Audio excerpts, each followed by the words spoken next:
मेरे प्यारे दोस्तों, आज का हमारा टॉपिक है agriculture marketing trade and price.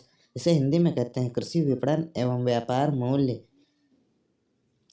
प्रश्न नंबर 1, व्यापार से आप क्या समझते हैं? व्यापार कितने प्रकार के होते हैं? चलिए देखते हैं इसका आंसर। व्यापार का अर्थ क्रय और विक्रय। दूसरे शब्दों में एक व्यक्ति या संस्था से दूसरे व्यक्ति या संस्था को सामान का स्वामित्व अंतरण ही व्यापार कहलाता है। स्वामित्व का अंतरण सामान, सेवा या मुद्रा के बदले किया जाता है। जिस नेटवर्क संरचना में व्यापार किया जाता है उसे बाजार कहते हैं। व्यापार के प्रकार। नंबर 1, आंतरिक व्यापार। नंबर 2, बाहरी व्यापार। आंतरिक व्यापार, इंटरनल ट्रेड। जब किसी देश की सीमाओं के अंदर ही व्यापार होता है तो इसे आंतरिक व्यापार या डोमेस्टिक ट्रेड या इंटरनल ट्रेड या होम ट्रेड भी कहते हैं। यह दो प्रकार का होता है। नंबर 1, थोक व्यापार, होलसेल ट्रेड। थोक व्यापारी से आशय ऐसे व्यापारी से है जो उत्पादकों से बड़ी मात्रा में वस्तुओं को क्रय करके थोड़ी थोड़ी मात्रा में फुटकर व्यापारियों को बेचता है। थोक व्यापारी निर्माता एवं फुटकर व्यापारियों के बीच की कड़ी है। यह निर्माता और फुटकर व्यापारियों के बीच मध्यस्थ का कार्य करता है। नंबर 2, खुदरा व्यापार। खुदरा व्यापार एक निर्धारित स्थान से, जैसे एक डिपार्टमेंट स्टोर, बुटीक, कियोस्क या मेल द्वारा एक अल्प या व्यक्तिगत मात्रा में खरीदार द्वारा सीधे खपत के लिए वस्तुओं या मालों की बिक्री से निर्मित होता है। बाहरी व्यापार। बाहरी व्यापार को एक ऐसे व्यापार के रूप में संदर्भित किया जाता है जिसमें विभिन्न देशों में स्थित दो या दो से अधिक कारोबारियों के बीच या दो से अधिक अलग अलग देशों के बीच माल की खरीद और बिक्री शामिल होती है। यह तीन प्रकार का होता है। नंबर 1, निर्यात व्यापार। किसी अन्य देश को माल बेचना निर्यात व्यापार कहलाता है। देश की समृद्धि बनाने के लिए निर्यात की वृद्धि आवश्यक है। नंबर 2, आयात व्यापार। इसका सामान्य अर्थ है किसी भी अन्य देश से अपने देश में कुछ मंगाना। विश्व के सभी देश एक दूसरे से व्यापार करते हैं। इस व्यापार में एक देश दूसरे देश से या तो कुछ खरीदता है या उसमें कोई बेचता है। नंबर 3, इंटरपोर्ट व्यापार। जब किसी देश में माल आयात किया जाता है और फिर कुछ प्रसंस्करण करने के बाद फिर से निर्यात किया जाता है तो इसे इंटरपोर्ट ट्रेड कहा जाता है। प्रश्न नंबर 2, जीएसटी क्या है? जीएसटी महत्वपूर्ण क्यों है? चलिए देखते हैं। जीएसटी का पूरा नाम होता है goods and service tax. Hindi में इसका अर्थ होता है वस्तु एवं सेवा कर। इसे वस्तुओं की खरीदारी करने पर या सेवाओं का इस्तेमाल करने पर चुकाना पड़ता है। पहले मौजूद कई तरह के टैक्सों को हटाकर उनकी जगह पर जीएसटी टैक्स लगाया गया है। भारत में इसे 1 जुलाई 2017 से लागू किया गया है। सभी राज्यों और केंद्र शासित प्रदेशों में यह सिस्टम लागू हो चुका है। यह महत्वपूर्ण क्यों है? वर्तमान में भारतीय कर दो प्रकार के होते हैं। नंबर 1, प्रत्यक्ष कर। नंबर 2, अप्रत्यक्ष कर। प्रत्यक्ष कर या डायरेक्ट टैक्स वह कर जिसमें भुगतान प्रणाली की अनुमति किसी और को नहीं दी जा सकती है। इसका एक उदाहरण आय कर है, जहां आप आय अर्जित करते हैं और केवल आप ही कर का भुगतान करने के लिए उत्तरदायी हैं।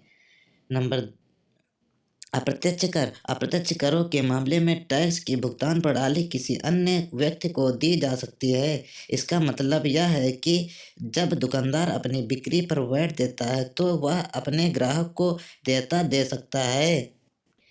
जीएसटी लागू करने की जरूरत क्यों पड़ी? भारतीय संविधान में टैक्स संबंधी जो पुराने नियम थे उनमें वस्तुओं के उत्पादन और सेवाओं पर टैक्स लगाने का अधिकार केंद्र सरकार के पास था, जबकि वस्तुओं की बिक्री पर टैक्स लगाने का अधिकार राज्य सरकार स्टेट गवर्नमेंट को दिया गया था। नंबर 2, सभी ने अपने अपने हिसाब से टैक्स बनाए और कैटेगरीज तय कर दी। इसी चक्कर में एक एक सामान पर कई कई टैक्स लद गए। कभी कभी तो टैक्स के ऊपर टैक्स के हालात भी बन गए। छोटे व्यापारियों और कंपनियों के लिए इनके नियम कानूनों से निपटना बड़ा मुश्किल काम था। नंबर 3, इन विसंगतियों को दूर करने के लिए जीएसटी को ऐसे एकीकृत कानून के रूप में लाया गया जो वस्तु एवं सेवा दोनों पर लग सके और जिसे प्रोडक्शन से लेकर सेल तक लगाया जा सके। नंबर 4, प्रोडक्शन और सेल का अलग अलग पेंच खत्म करने के लिए जीएसटी का सिर्फ एक आधार तय कर दिया गया, सप्लाई। इसके लिए बाकायदा टैक्स कानूनों में बदलाव किया गया और संसद में बाकायदा संविधान संशोधन की प्रक्रिया अपनाई गई। जीएसटी की प्रमुख विशेषताएं। नंबर 1, उत्पादन की बजाय उपभोग पर tax. Number 2, input credit system से टैक्स वापसी। नंबर 3, टैक्स के ऊपर टैक्स नहीं चढ़ेगा। नंबर 4, पूरी तरह ऑनलाइन सिस्टम पकड़ में आ जाएगी गड़बड़ी। नंबर 5, बड़े कारोबारियों के लिए ई इनवॉइसिंग अनिवार्य।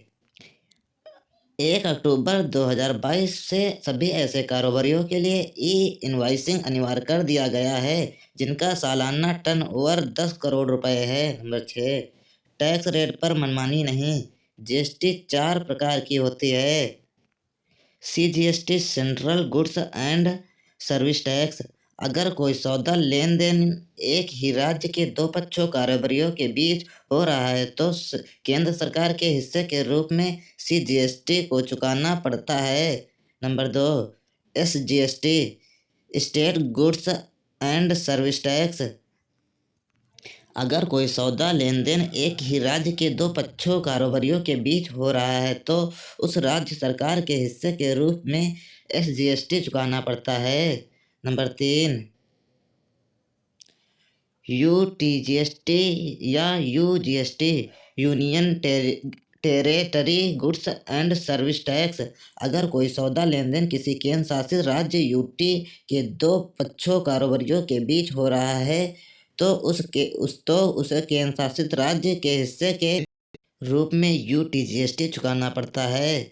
इसी को यूजीएसटी भी कहते हैं। Number 4, IGST integrated goods and service tax. अगर कोई सौदा लेन देन दो अलग अलग राज्यों के कारोबारियों के बीच हो रहा है तो केंद्र सरकार और राज्य सरकार दोनों का हिस्सा एक साथ आईजीएसटी के रूप में चुकाना पड़ता है। इसे अकेले केंद्र सरकार के पास जमा किया जाता है, बाद में केंद्र सरकार की ओर से राज्य सरकार के हिस्से का टैक्स भेज दिया जाता है। दोस्तों, आज का वीडियो यहीं से समाप्त होता है। अगर आपको वीडियो अच्छा लगा हो तो चैनल को सब्सक्राइब करें, लाइक करें और ज़्यादा से ज़्यादा शेयर करें। जय हिंद, जय भारत।